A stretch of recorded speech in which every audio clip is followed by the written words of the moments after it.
Que tengan ustedes muy buenas tardes. El doctor Alberto Fernández nuevamente en nuestro programa Musicalmente. Saben ustedes, todos los lunes a las 2 de la tarde sobre temas de salud mental. En realidad hoy vengo muy contento porque quedaron muchísimas preguntas en el programa anterior cuando tocamos el tema de trastorno bipolar en niños.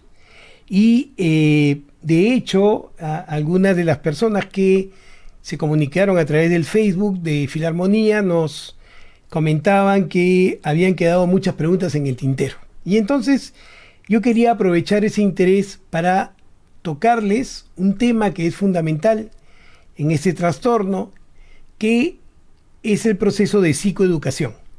Probablemente en trastorno bipolar, como en muchas enfermedades de mi área, que tienden a ser enfermedades crónicas, es muy importante que tanto el paciente como la familia conozca las características de la enfermedad, conozca claramente cuál es su fisiopatología, es decir, fisiopatología significa cuáles son los mecanismos que se presentan en el cerebro y que van a generar los síntomas propios de la enfermedad, conocer cuáles serían los fármacos más apropiados para abordar este trastorno y sobre todo conocer el pronóstico, ¿no? ¿Qué va a pasar en el futuro con aquellas personas que son diagnosticadas de trastorno bipolar? Toda esta información forma parte justamente del proceso de psicoeducación que se debe dar forzosamente en el trastorno afectivo bipolar. ¿Y por qué?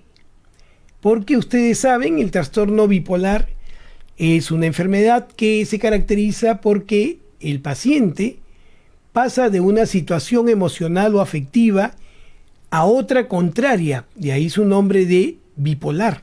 Es decir, que el paciente pasa de periodos en los cuales está contento, alegre, con una sensación de seguridad impresionante, con una percepción de que tiene la razón y de que quien no está de acuerdo con él es porque no sabe, se siente muy poderoso, su necesidad de dormir disminuye, después de dormir muy pocas horas y al día siguiente está totalmente alerta y conectado, se torna agresivo, intolerante, muy litigante, ¿no? Y trata de imponer lo que piensa, sus ideas, y puede tornarse inclusive agresivo desde el punto de vista físico o desde el punto de vista verbal, ¿no es cierto? Entonces estos procesos que se conocen como hipomanía, cuando se da todo lo que les describo, pero el paciente no ha perdido funcionalidad, hasta las manías, ¿no? Donde se da todo lo que les acabo de señalar, pero de manera muchísimo más intensa, y ya el paciente comienza a tener problemas obviamente de funcionalidad, problemas en el trabajo, problemas con la familia, problemas con los amigos, etc.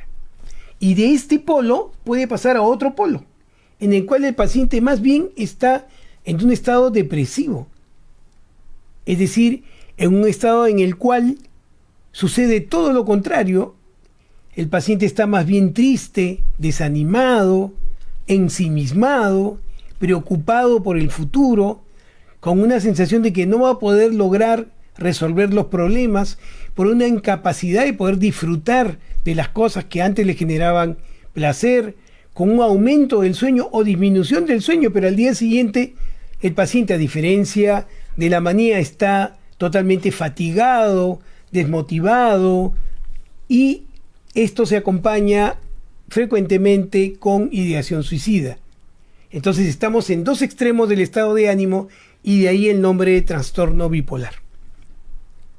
Y entonces cuando uno transita entre estos dos estados, nos pasa con frecuencia a quienes tratamos el trastorno bipolar, que el paciente que ha pasado por estado de hipomanía o manía y aún no se han deprimido y son tratados, difícilmente siguen con el tratamiento, porque en realidad su experiencia al pasar por estos estados más bien de high, donde uno está seguro, donde uno tiene la percepción de que todo lo puede resolver, ¿no es cierto?, quiere repetir ese estado, porque se ha sentido muy bien. Y entonces es difícil que en estos pacientes que solo han pasado por estados de hipomanía o manía, se puede insertar conciencia de enfermedad. Entonces lo que pasa usualmente es que el paciente deja la medicación Y al dejar la medicación, lógicamente, la enfermedad recurre, es decir, se vuelve a presentar un episodio que podría ser nuevamente de manía o hipomanía o un estado de depresión. También sucede que cuando el paciente ha debutado con un cuadro de depresión ante este trastorno y se le diagnostica trastorno bipolar, tienen dudas de que este diagnóstico sea cierto porque están más acostumbrados a escuchar depresión. Entonces el paciente duda, ¿por qué mi depresión tiene que pertenecer al grupo de los trastornos bipolares si podría ser una depresión como le da a cualquier otra persona? Y entonces intentan probar si eso es cierto, dejando la medicación, y lógicamente estos pacientes también recaen. Entonces hay la necesidad de que estos pacientes tengan conocimiento, y ese conocimiento debe ser impartido no solamente en la consulta, cuando el médico que ha hecho el diagnóstico le explica al paciente el por qué debe usar un fármaco, el por qué debe hacer psicoterapia, el por qué debe evitar las situaciones de estrés, el por qué debe tratar en lo posible y necesariamente de no consumir drogas, de no consumir alcohol, porque claramente estas situaciones pueden generar que el paciente nuevamente haga un episodio y que esto vaya deteriorando su vida. La gente tiene en su cabeza una fantasía con respecto al trastorno bipolar, como que es una enfermedad relacionada necesariamente con la locura, con la psicosis, y que es una enfermedad que no le va a permitir al individuo de alguna forma ser funcional, casarse, tener hijos, insertarse socialmente. Esto no es verdad. Esto no es cierto. Es verdad que hay casos de trastornos bipolares que son muy, muy graves y que se puede presentar esto, pero esto es lo menos frecuente. Usualmente el trastorno bipolar diagnosticado con precocidad y tratado con precocidad permite que la persona que pasa por esta condición pueda hacer su vida normal. Pero lógicamente eso va a transitar porque tome su medicación, no deje la medicación y sepa cuáles son aquellas señales, aquellos marcadores que le van a permitir decir, uy, parece que me estoy deprimiendo, uy, parece que me estoy yendo hacia arriba, ¿no? Y poder rápidamente buscar la ayuda del médico, de su médico tratante, para poder regular rápidamente ese proceso y no llegue a situaciones complicadas. Y entonces para eso hay que tener conocimiento. Por ejemplo, hay que saber que el trastorno bipolar, la causa más frecuente es genética, y que la imposibilidad que tiene el individuo en circunstancias determinadas de poder regular su estado de ánimo no está en relación a su voluntad, sino está en relación a una imposibilidad de poder regular el estado de ánimo, porque el sistema de control del ánimo está alterado. El sistema límbico, que se encarga de regular las emociones, que se encarga de compatibilizar la emoción con lo que pasa alrededor de uno, o lo que uno piensa o experimenta internamente, sea biunívoco y justo. Ese sistema que se encarga de eso y que lógicamente, posteriormente de regular lo que siente el paciente o lo que experimenta con sus emociones, se puedan estructurar conductas funcionales. Es decir, uno comience a programar lo que tiene que hacer en la vida diaria, en sus proyectos futuros, a tono con su emocionalidad. Pero cuando este sistema llamado sistema límbico falla, y esta falla tiene un correlato genético, claramente el trastorno se inicia en un proceso biológico. Y cuando es así, es necesario poder optar por una medicación que permita externamente poder regular este sistema límbico y el paciente efectivamente esté en condiciones de poder intervenir a través de su propia psique y poder modular su estado de ánimo y irse adaptando a las situaciones cambiantes. Entonces, lo primero que tenemos que saber es que este es un trastorno biológico, que cuando está en plena efervescencia no le permite al paciente poner de su voluntad para corregir su conducta. Y entonces a veces uno entra en la fantasía de, oye, ¿qué te pasa? ¿Por qué te molesta? Lo que pasa es que eres impaciente. Pon de tu parte, ten control. Y en realidad el paciente no está en condición de controlar su emocionalidad porque está transitando por este trastorno que justamente le impide eso, poder mantener el control.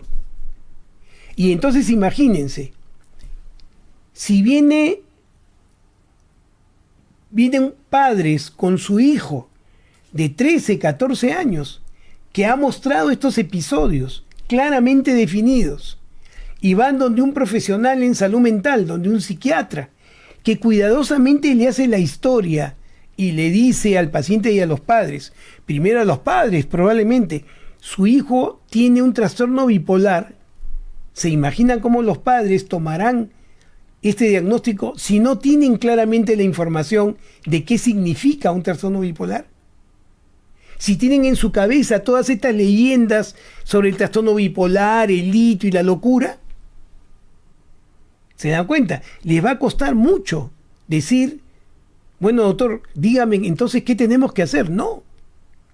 Van a dudar del diagnóstico, no van a tener conciencia del proceso. Por más que el psiquiatra les explique, mire, su hijo ha pasado por esto, y estos son criterios diagnósticos para esta posibilidad. Y entonces los padres irán a buscar una segunda opinión, una tercera opinión, y si no les gustan los profesionales especializados en salud mental, por lo que les dicen, buscarán a otros profesionales que no conocen del tema, o a curiosos que les digan, no, ese no existe, no, además yo tuve y me curé. Es cuestión de poner de su parte. Y entonces ese niño, ese adolescente, no va a tener posibilidades de tener un tratamiento adecuado. Y entonces va a comenzar a recaer. Y en la medida que tiene más episodios, se va a comenzar a deteriorar. Y entonces, contra más tardíamente se intervenga, ahí sí el pronóstico de esta persona que inicialmente se le hizo diagnóstico en la adolescencia, pero que no se trató, en la adultez ya tenga resistencia al tratamiento. Por eso es importante la psicoeducación. ¿Se dan cuenta? Entonces, hay que conocer, hay que saber. Y tenemos que entender que la consulta psiquiátrica, que está estrictamente dirigida a poder evaluar cómo le va al paciente y poder modular la medicación, el tiempo que le queda al facultativo para poder explicar los procesos va a quedar corto. Y entonces es necesario que la psicoeducación se haga como un proceso paralelo, a través de una terapia de psicoeducación. Y esto será un complemento fundamental para que tanto la familia como los pacientes puedan tener conciencia de su proceso y puedan afrontarlo sin temor y puedan afrontarlo con responsabilidad. Por eso es muy importante la labor del psiquiatra que hace este diagnóstico, y también es muy importante la labor de la familia, si es que es un menor de edad, y del propio paciente, de poder entender qué cosa es lo que le está pasando, por qué cosa está transitando y por qué la necesidad del tratamiento. ¿Se dan cuenta? Solo teniendo estas condiciones, nosotros vamos a poder con propiedad y con certeza decirle a los familiares o decirle al paciente, no se preocupe. Si bien es cierto, este es un trastorno que puede durar toda la vida, tratado adecuadamente va a hacer que usted haga una vida normal, sin mayor problema. Pero usted tiene que tomar en cuenta que su tratamiento es de por vida. ¿Y por qué tiene que ser de por vida? Por lo que les dije anteriormente. Si yo tengo padre y madre con trastorno bipolar y yo nazco y hago síntomas con trastorno bipolar, son los genes, mi propio mensaje genético, el que está transmitiendo una falla sobre mi sistema límbico que regula el estado de ánimo. Y entonces, ¿qué es lo que falta en mi sistema anímico? Faltan aquellos factores reguladores que van a permitir que mi estado de ánimo pueda ser controlado. Entonces, ¿para qué sirven los fármacos? Para reemplazar la falta de estos reguladores. Una vez que los fármacos toman posición de las zonas que no están reguladas, entonces el paciente va a poder regular su estado de ánimo y tener, como les digo, una recuperación adecuada y una vida adecuada y funcional si es que sigue tomando la medicación. ¿Estamos de acuerdo? Recuerden ustedes, estamos en nuestro programa Musicalmente. Pueden llamarnos al teléfono 512-6161 o hacernos su pregunta a través de Facebook, y tenemos una primera llamada. Aló, buenas tardes. ¿Con quién tengo el gusto? Muy buenas tardes, doctor. Soy Carmen. Cuéntame, Carmencita.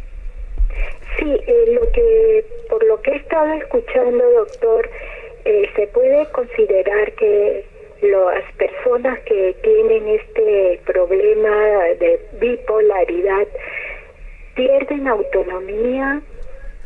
¿Cómo Correcto. se podría lograr en los adolescentes que tomasen conciencia y que pudiesen ellos mismos aceptarlo, este tipo de tratamiento, porque es propio de los adolescentes una actitud de oposición?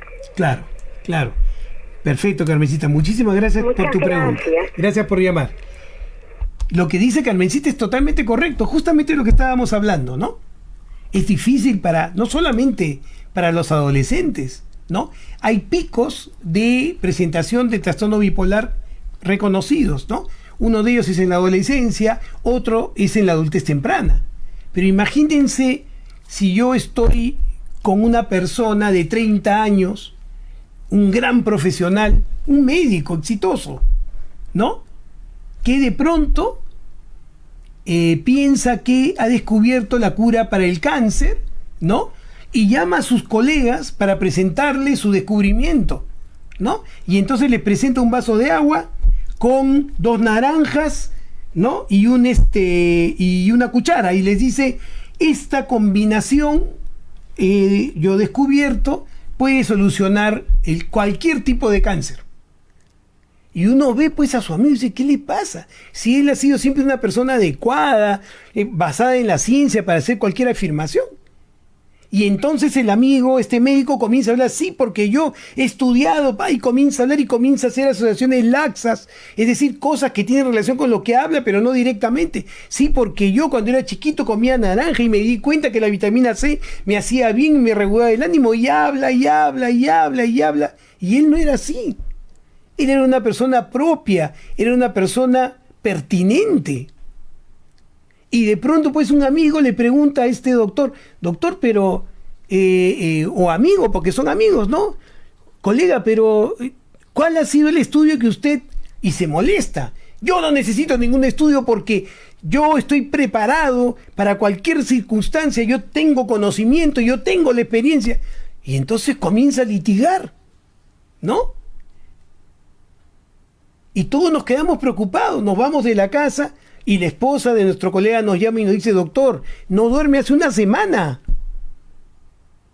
Y está así todos los días, dando vueltas, viendo la naranja, viendo Entonces, y se ha vuelto violento, me grita cuando no le hago caso, no quiere comer, ha perdido el apetito. ¿Se dan cuenta? Este es un estado de manía. Y entonces, gracias a la esposa, se interviene al colega y el colega, ¡pum!, toma su medicación y regresa como él era. Pero entonces el colega, ¿saben lo que dice? O cualquier persona que ha pasado por un estado de manía, ¿saben lo que dice? Usualmente: Alberto, pero yo era feliz. Se me ocurrían miles de ideas, miles, pasaban por mi cabeza, mi pensamiento era muy rápido, podía solucionar yo rápidamente todo y me sentía genial. ¿Quién no quiere sentirse así? Y entonces cuando el paciente entra a un estado de ánimo normal, que se conoce como eutimia es estado de ánimo normal, ¿no es cierto? Ya no siente igual, quiere volver al estado en el que estaba, que era muy feliz. Y entonces, ¿qué hace? Duda del diagnóstico. Entonces dice: pero si yo nunca me he deprimido. Y no necesariamente para hacer diagnóstico de trastorno bipolar hay que pasar por un cuadro depresivo, les cuento. Entonces deja la medicación. Entonces, ¿cómo convencen ustedes a un profesional exitoso que tiene reconocimiento como médico extraordinario en su especialidad, que de pronto haga este cambio y uno pueda ver los síntomas 15, 20, un mes, 2 meses, así de alterado? Una vez que sale del cuadro, ¿cómo convencerlo de que esto ha sido un episodio bipolar. Entonces no va a querer. Porque los médicos también tenemos nuestras leyendas urbanas. No crean ustedes que los especialistas que no están en la especialidad de psiquiatría, están muy convencidos de estos trastornos. ¿Por qué? Porque no existe un examen que les diga, acá está. Uno no mide la sangre para decir, mira, acá está el indicador del trastorno bipolar. Es un diagnóstico clínico, se basa en la observación. Y entonces, lógicamente, el paciente dice, o sea, usted, doctor, habla conmigo 40 minutos y usted me dice que soy bipolar. ¿Y si se equivoca? O de repente el psiquiatra ha sido más juicioso, lo ha visto 3, 4, 5 veces y después le dice, colega, usted tiene un trastorno bipolar. Y entonces el colega le dirá, o sea que conversando nomás. ¿Se dan cuenta? Entonces es difícil insertar conciencia de enfermedad. Por eso es importante que haya psicoeducación. Tiene que haber psicoeducación. ¿Estamos de acuerdo? Entonces, tenemos que evitar esta circunstancia. Es decir, que al no ingresar acompañado del diagnóstico una terapia de psicoeducación, no solamente para el paciente, también para la familia, porque señores, somos humanos.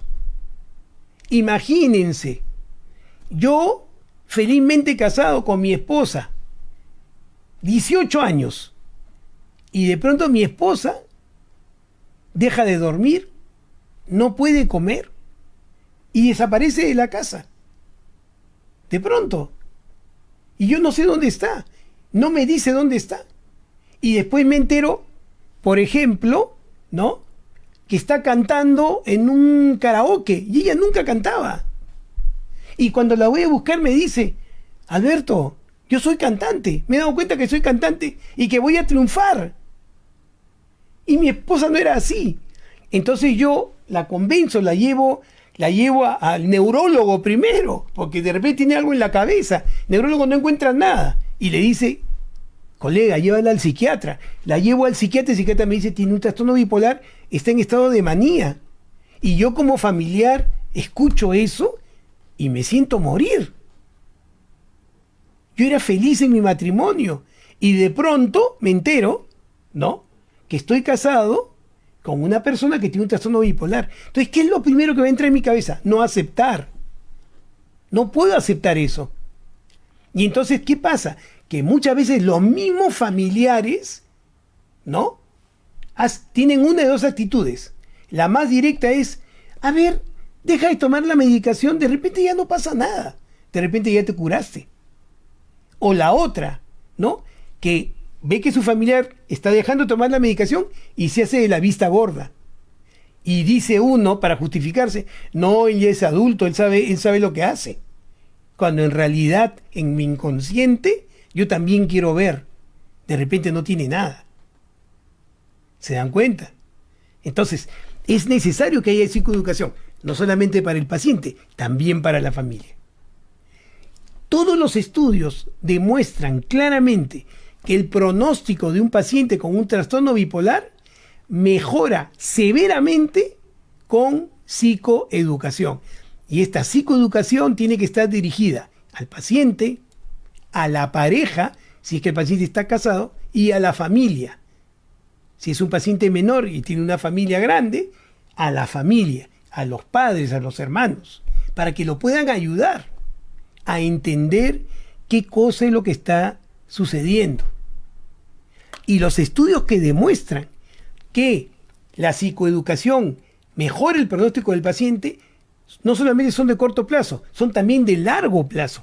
En España se han hecho estudios extraordinarios donde se ve claramente que la adherencia del paciente al tratamiento mejora muchísimo cuando tempranamente ha pasado por un proceso de psicoeducación. ¿Se dan cuenta? Entonces, mucho cuidado con esto. Y se los digo entendiendo a todos. ¿Me entienden? Nosotros sabemos que son diagnósticos que tienden a ser complicados. Sabemos que son procesos de toda la vida. Sabemos que es difícil aceptar una situación como la que les señalo. Sabemos. Pero ya está la condición. Señores, no porque yo no quiera ver lo que le pasa a mi familiar y doy la espalda a los síntomas para ver si se soluciona solo, el problema se va a solucionar. Y si son padres de familia, el problema se va a acrecentar y lógicamente el primer perjudicado va a ser el paciente, pero los padres también. ¿Se dan cuenta? Y no hay retroceso cuando dejamos avanzar estos procesos, cuando tuvimos la posibilidad de poderlos abordar tempranamente. ¿Estamos de acuerdo? A ver, tenemos otra llamada. Buenas tardes, ¿con quién tengo el gusto? Doctor, buenas tardes, le habla Mario Surco. Cuéntame. Doctor, sí, quería preguntar si el tema de la bipolaridad, como he escuchado el caso que ha contado, sí, quería saber si es hereditario o nace en el camino de la vida, o sea, al transcurrir de los años recién nace la bipolaridad. Correcto. Eso quiero saber. Disculpe si ya lo explicó. No, es bien importante tu pregunta porque, mira, sin querer, no he hablado de las otras circunstancias que pueden generar el cuadro. Así que me ayudas porque no quiero verme ante el público que nos escucha y nos ve todos los lunes, que les agradezco muchísimo, como que yo soy pues un psiquiatra biológico y todo lo veo a través de los fármacos. En absoluto. Por eso es importante tu pregunta. Gracias, Marita, por llamar. Muy bien. Gracias, chao. Efectivamente, es verdad que el trastorno bipolar es el trastorno psiquiátrico que está más relacionado con la genética. La heredabilidad por el trastorno bipolar es sumamente alta.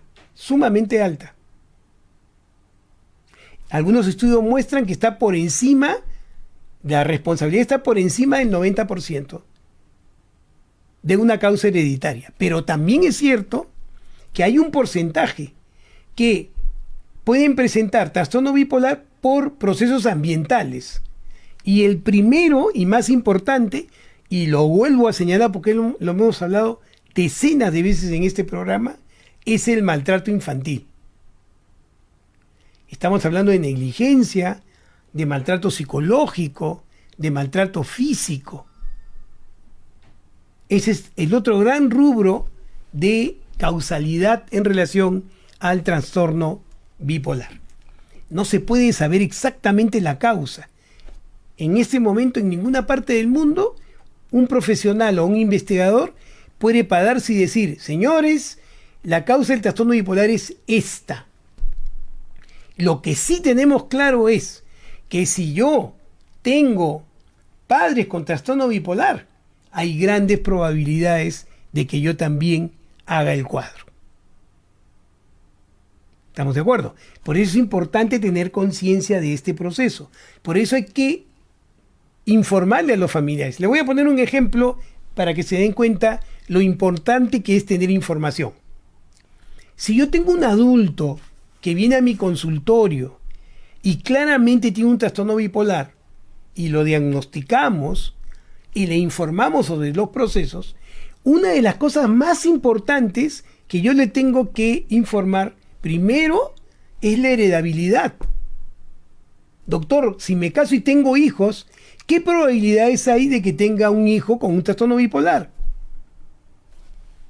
Si una persona con trastorno bipolar se casa con una persona que no tiene trastorno bipolar, la posibilidad de tener un hijo bipolar es de 25%.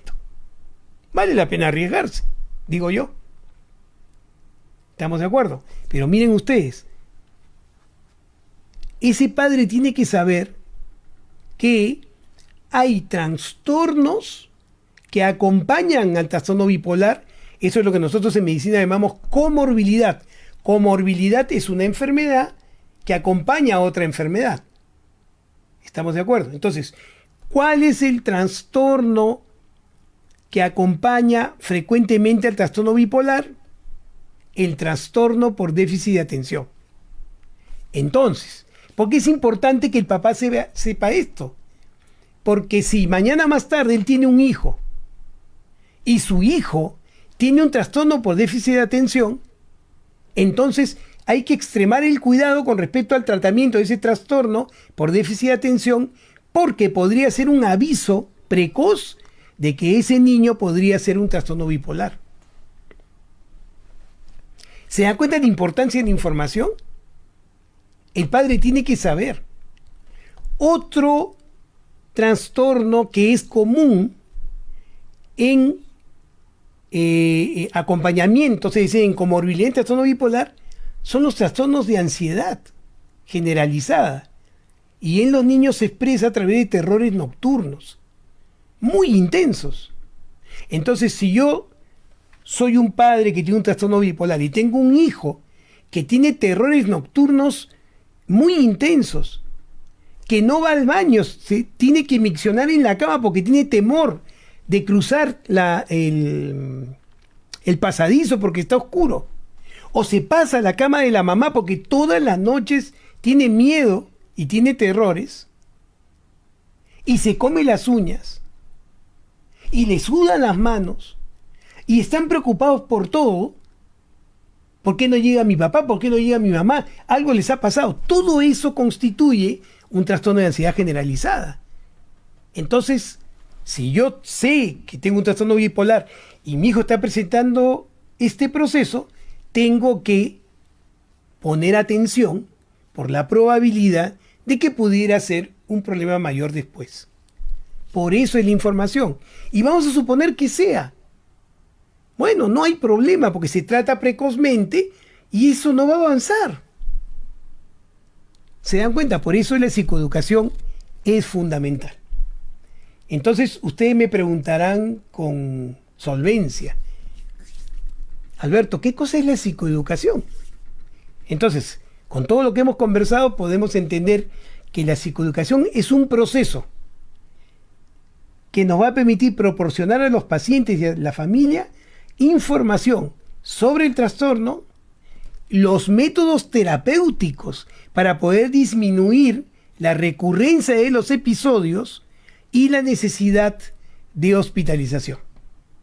Es decir, si yo le doy información a los familiares, al paciente, y puedo instalar conciencia de enfermedad, yo voy a poder evitar, ¿no?, en lo posible, que hayan recurrencias, es decir, que el paciente cicle, ¿no es cierto?, haga episodios, o que el paciente tenga necesidad de ser hospitalizado. Disminuyen esos riesgos. ¿Se dan cuenta? Entonces hay que tomar en cuenta esto primero. Miren lo importante que puede ser la psicoeducación. A ver, tenemos otra llamada. Aló, buenas tardes. ¿Con quién tengo el gusto? Doctor Alberto, ¿cómo está? Juana Rodríguez. ¡Juanita! Mira pues, ¿cómo estás? Qué gusto escucharte, Juanita. Como siempre, felicitándole por su Gracias, Juanita, programa. Gracias. Usted, doctor, es el que nos da psicoeducación. Esa es la idea. Primer programa que escuché, usted me ha educado y le doy muchas gracias. Gracias, Juanita. Gracias. Doctor, escuchando su programa, bueno, yo soy de base 6. Somos promoción, Juanita. Sí. Entonces, en mi época de niña, justo escuchando sus programas y analizándolos, pensando en todo lo que usted nos enseña, me he dado cuenta que cada familia, como usted dice, esas enfermedades, esos trastornos son genéticos. Y yo a raíz que ya he ido escuchando su programa, ¿no? Y he visto que sí, usted tiene toda la razón, doctor, que la mayoría de familias cargamos con esos genes, ¿no? Y antiguamente pues no había lo que ahora usted, como un excelente psiquiatra, y yo pienso que usted también es psicoterapeuta, ¿no? Por eso usted maneja muy bien estos trastornos, ¿no? Gracias, Juanita.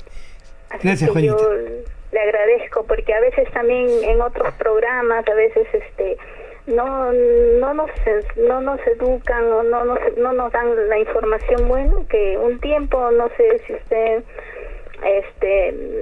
la palabra bipolar era muy manoseada. Sí, no. Mira, cualquier persona le decía, tú eres bipolar, como si fuera una broma, ¿no? Exactamente. Y eso es por la mala información que dan. Totalmente correcto. Le agradezco, doctor. Y gracias, Juanita. Gracias por llamar. Muchos saludos a sus oyentes. Gracias, Juanita. Un gusto escucharte. Bien, vean ustedes, lo que dice Juanita es cierto. Hay en el área de la psiquiatría y de todas las enfermedades en general, hay enfermedades que son eminentemente, y hay otras que se generan por influencia del medio ambiente, ¿no? En psiquiatría también hay eso. Trastornos que pueden tener una carga genética mayor, pero también hay trastornos que dependen mucho del medio ambiente, ¿no? De cómo el individuo haya vivido sus primeros años de vida, sobre todo. Por eso yo siempre les señalo que los primeros años de vida son fundamentales para poder tener una buena salud mental de adulto. ¿Se dan cuenta? Entonces hay que tomar esto en cuenta. En este tipo de trastorno la carga genética es muy alta. Entonces hay que tomar previsión con relación a esto. Entonces decíamos que la psicoeducación era importante primero porque mejora el pronóstico. Segundo, es importante porque le enseña al paciente a poder reconocer cuáles son los síntomas tempranos que pueden estarle anunciando la posibilidad de estar iniciando un cuadro de manía o de estar iniciando un cuadro de depresión. Cuando uno está entrenado en eso, puede rápidamente acudir a su médico, y para el médico va a ser muy simple poder regular ese proceso antes que la llama se encienda. ¿Se imaginan? Entonces, si yo conozco cuáles son aquellos indicadores que me van a decir, ¿podría yo estar pasando o entrando a uno de estos ciclos? Yo voy a poder evitar entrar realmente a este ciclo. Le pongo un ejemplo. Si yo tengo un trastorno bipolar, ¿no es cierto? Y comienzo a tener menos necesidad de dormir. Comienzo a sentir que mi pensamiento va más rápido. Me siento más seguro de lo habitual. Comienzo a levantar la voz cuando no me obedecen, cuando no hacen lo que yo digo. Comienzo a tener menos necesidad de comer. Entonces, mi cuerpo me está avisando, Alberto, estás entrando un cuadro de manía. Entonces yo tengo que conocer eso. Y si por el contrario me comienzo a sentir triste, de pronto ya no me gusta tanto mi trabajo, que siempre me ha gustado. De pronto ya no quiero estar tanto con mis amigos, que siempre me ha gustado. De pronto duermo demasiado. Entonces podré sentir o decir, creo que estoy entrando en un cuadro depresivo.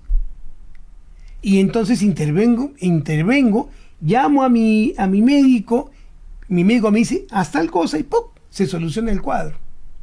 Recuerden ustedes, el trastorno bipolar es una enfermedad cíclica, ¿no es cierto? Se manifiesta a través de ciclos que pueden iniciar con manía y terminar con depresión. Ahí completan ustedes un ciclo. O puede empezar con depresión y seguir con manía, y ahí completan un ciclo. Solo cuando uno empieza con manía y no hace depresión, también se considera un ciclo. Y entonces, si ustedes tienen el marcador, van a evitar los ciclos. ¿Por qué? Porque se ha demostrado con el trastorno bipolar, mientras menos cicle el paciente, menos deterioro va a tener. Va a tener mejor respuesta al tratamiento y su pronóstico va a ser mejor. Pero en la medida que el paciente vaya ciclando más veces, uno, cada vez va a ciclar más profundo. Dos, cada vez la medicación va a tener más complicaciones para poder regular el estado. Y tres, va a comenzarse a presentar deterioro cognitivo. problemas de atención, problemas de concentración, problemas de memoria de corto plazo.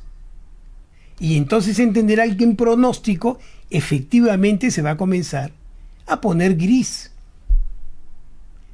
¿Ven qué importante es la psicoeducación? Tenemos una llamada. Aló, buenas tardes. ¿Con quién tengo el gusto? Habla Matilde, doctor. ¿Qué tal, Matilde? Cuéntame. Estoy escuchando su programa, que lo escucho todos los lunes. Gracias, Matilde. La verdad que creo que estoy yo mal. Entonces le quiero hacer una consulta. Consúltame, Matilde. Yo me crié tengo 75 años, me crié en un hogar maravilloso, en una época donde no había tanta violencia o no se sabía de la violencia, con mucha ternura y mucho amor. Qué lindo. Pero he vivido en Estados Unidos por 35 años, me retiré acá y me encontré con un país totalmente caótico, lleno de violencia y asaltos de feminicidios y todo, y no me acostumbro. Entonces me regresé a Estados Unidos, he estado 6 meses allá en un vecindario donde la gente no echa llave, donde los pavos reales se pasean por las calles sin ningún tipo de ser atropellados. He regresado acá, entonces siento terror de salir a la calle. Claro. Y siento, la verdad, doctor, no veo ninguna noticia local, nada, y sí he notado que cuando contesto con irritabilidad, y si salgo a la calle, regreso con un dolor de nuca terrible, doctor. Sí, claro. A ver, quisiera saber si eso estoy mal o qué es lo que me pasa, porque yo la verdad que nunca me acostumbré a vivir aquí, y solamente lo que escucho desde que puse el pie, que asaltaron a mi nieta ayer, que no sé qué, es decir, puros asaltos, el asalto en Guón de Benavides, que está, es decir, las cosas, entonces no sé qué hacer, doctor. Y sí he notado la irritabilidad, que en mi terror contesto mal, pero no es por despotismo, es porque estoy asustada, aterrada. Así es, Matilde. Muchas gracias por tu llamada, Matilde. Gracias, doctor. Muchas gracias. Pues lo que Matilde dice es totalmente cierto, ¿no? O sea, ya hace un buen tiempo que vivimos en una inestabilidad política y vivimos en una inestabilidad social, creo yo, originada por una imposibilidad de poder ver a la autoridad como autoridad. Esta falta de respeto a lo establecido, esta falta de respeto a las normas, esta falta de respeto a la convivencia, esta falta de respeto a la tolerancia, esta imposibilidad de ser empáticos, creo yo, se origina justamente en esta imposibilidad de poder vernos uno al otro, de poder confiar en el otro, porque hay tanta mentira y tanta corrupción que es difícil confiar. Y la prueba de que eso es cierto es que, lógicamente, si no se cumple la norma, si no se cumplen las leyes, la delincuencia goza de buena salud. Y nunca hemos estado en una situación como la que estamos viviendo ahora, donde efectivamente, donde dice Matilde, si voy a ir a un restaurante, tengo que ir sin reloj, sin billetera, con zapatos viejos, ¿no? Y pedir poquito. Ni se me ocurre llevar el celular. Solamente llevo el billete de lo que más o menos me va a costar mi menú. Porque la posibilidad de que me asalten es altísima.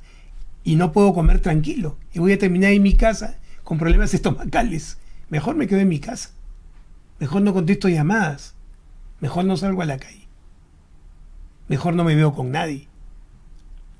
Y esta falta de contacto social, mi querida Matilde, produce un estrés situacional.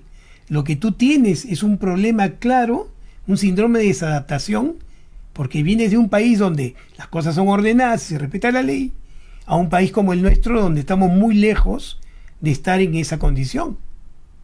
Y además vives constantemente amenazada por las situaciones de peligro que tú puedes constatar viendo televisión o simplemente saliendo a la calle. Y eso te genera un estrés persistente. Y ese estrés persistente, Matilde, produce justamente las conductas que tú bien consideras no son tuyas, pero que no puedes evitar. Contestar el teléfono molesta, tener una respuesta violenta. Cuando no está en tu espíritu ser así. Eso es lo que produce el estrés persistente. Y lógicamente, una persona expuesta a un estrés persistente, con una sensación de lo que pasa alrededor de uno, no se puede controlar, no está en el control de uno, puede generar después un trastorno depresivo mayor o un trastorno de ansiedad. ¿Qué es lo que nos está sucediendo? ¿Se dan cuenta? Entonces lo que vive Matilde es un problema serio de adaptación con un estrés persistente, que se tiene completamente. Muchos de ustedes podrán decirle a Matilde, Matilde, no nos hemos ido a otro país y sentimos lo mismo que tú. Porque la violencia está yendo en ascenso y ¿saben qué es lo peor? Es como cuando empezamos el COVID. No hay nada que indique que eso vaya a variar. No se ha tomado ninguna acción que permita a uno tener más confianza o pensar que esto es momentáneo o pensar que esto se va a arreglar. No. Cada vez vemos que las cosas empeoran y vemos a las autoridades y no vemos que nadie resuelva. ¿Por qué? Porque en vez de pensar en lo que es lo mejor para la población, estoy viendo mi conveniencia personal. Estoy viendo mi conveniencia política. No me interesa la gente. Me interesa solamente lo que es bueno para mí. Y esa falta de empatía de quien ahora son autoridades, desgraciadamente se contagia a la población general. Porque uno termina diciendo, sí pues, ¿por qué tengo que preocuparme por los demás si nadie se preocupa por mí? Entonces yo tomaré conductas defensivas, pues, y me importará el resto. Y entonces se vuelve una epidemia, se vuelve una pandemia de falta de empatía, una pandemia de violencia que nos tiene secuestrados hace muchos años. Pero que somos nosotros, si es que las autoridades no están en condición, tratar de cambiar desde nuestro propio hogar. Lo que dice Matilde es totalmente cierto. Muy bien. Regresamos al tema. Entonces, estamos hablando de psicoeducación en trastorno bipolar. Y entonces, como ven ustedes, una buena psicoeducación va a permitir, primero, evitar complicaciones y hospitalizaciones. Y segundo, poder hacer intervenciones tempranas cuando yo estoy por ciclar. ¿Se dan cuenta? Entonces, los elementos más importantes de la psicoeducación son, primero, transferir la información al paciente y al familiar. Disminuir la carga emocional que se genera por falta de conocimiento o por información falsa, errada. Eso va a ser muy importante para descargar la emocionalidad que puede generar que me den un diagnóstico de este tipo. Apoyo con la medicina o tratamiento psicoterapéutico de los familiares hacia el paciente. Apoyo para la autoayuda, para que el paciente pueda implementar el cómo estar bien. Evitar los riesgos posibles. La psicoeducación le va a poder permitir al paciente bipolar decirle, usted no puede consumir marihuana, porque está demostrado que la marihuana es el mayor desestabilizador de los pacientes con trastorno de bipolar. Ni en aceite, por favor, ni en aceite. No se puede consumir ningún sucedáneo de esa planta, porque desestabiliza el estado de ánimo y está demostrado. ¿Estamos de acuerdo? Entonces, hay que delimitar la información, hay que dar la información poco a poco, pero veraz. Porque tampoco se trata de darle un montón de información al paciente para que se abrume y no entienda. Tiene que tener conocimiento detallado. Por eso es importante hacerlo en una terapia de psicoeducación. Porque quien se encargue de dar psicoeducación lo va a hacer pausado, lo va a hacer por partes, va a tener la habilidad de poder jerarquizar esa información y dárselas correctamente. No se puede hacer en la consulta. Es complicado. ¿Se dan cuenta? Entonces, es importante tener un equipo, ¿no? Quienes se dedican al tratamiento de estos trastornos, tener un equipo que sea capaz de poder sostener a un paciente con un diagnóstico nuevo para poder insertar conciencia de enfermedad a través de clases literalmente educativas sobre el trastorno, para poder entonces implementar conciencia de enfermedad. Y lo otro que es importantísimo, escúchenme bien, muy importante, ¿no? Poder enseñarle al paciente desestigmatizar la enfermedad. ¿Se dan cuenta? Porque ese paciente, cuando escuche el nombre de su trastorno, va a sentirse estigmatizado. Porque como bien decía,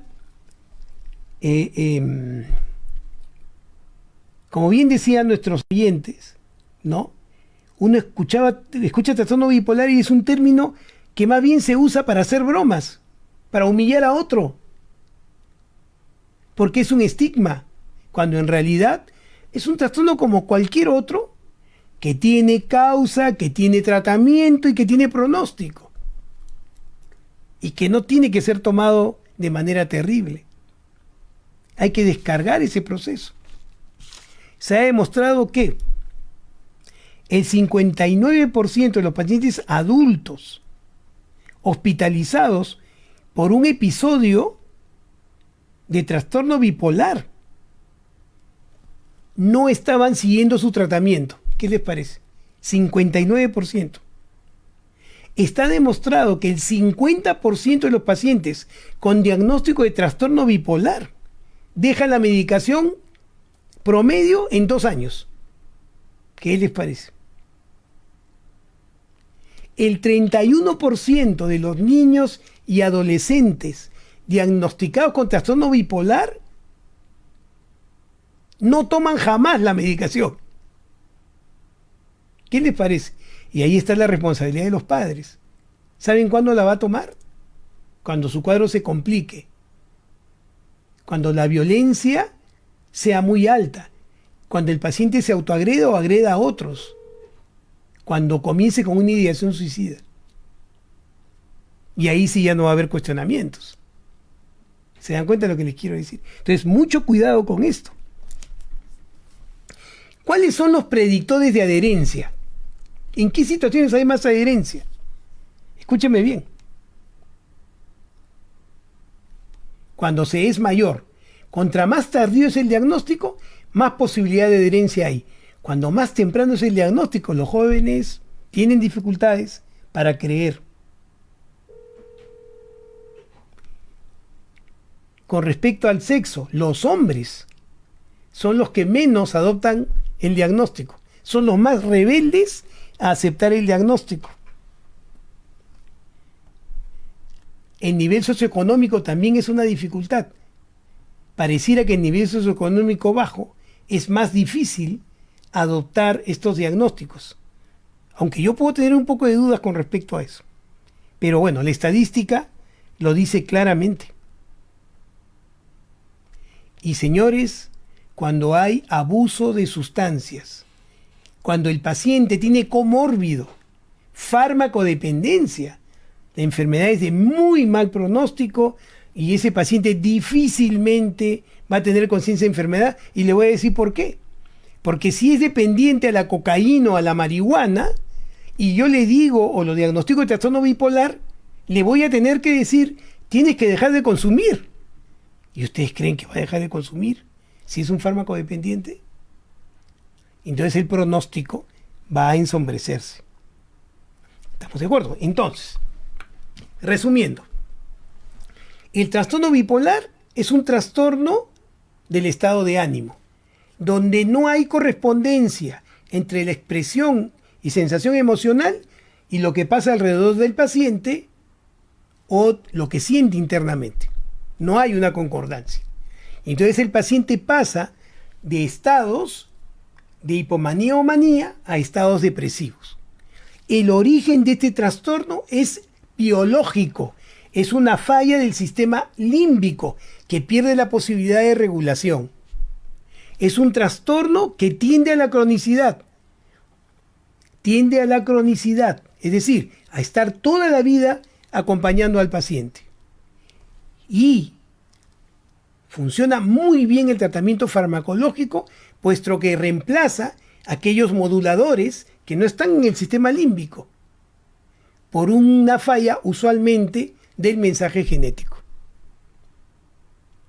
Pero si además acompañamos el tratamiento claramente con una psicoeducación, puedo decirles con certeza que este es un trastorno que puede tener muy buen pronóstico, que el paciente puede hacer su vida normal, que si hacemos un diagnóstico precoz es mejor aún porque la intervención será precoz y entonces el paciente tendrá una vida feliz.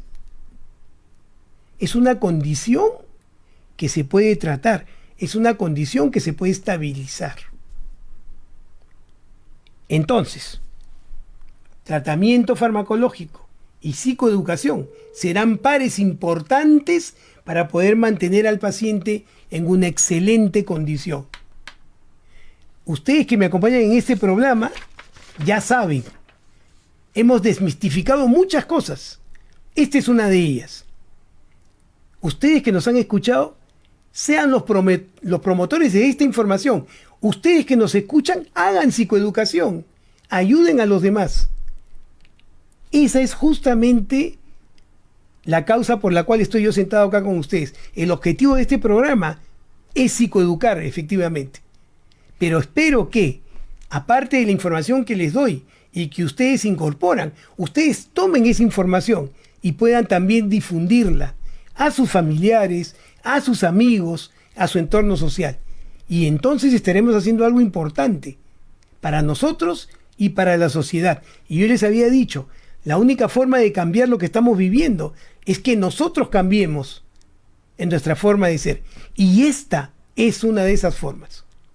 Les mando un caluroso abrazo a todos, que tengan una linda semana y nos vemos el próximo lunes. Muchas gracias por su atención.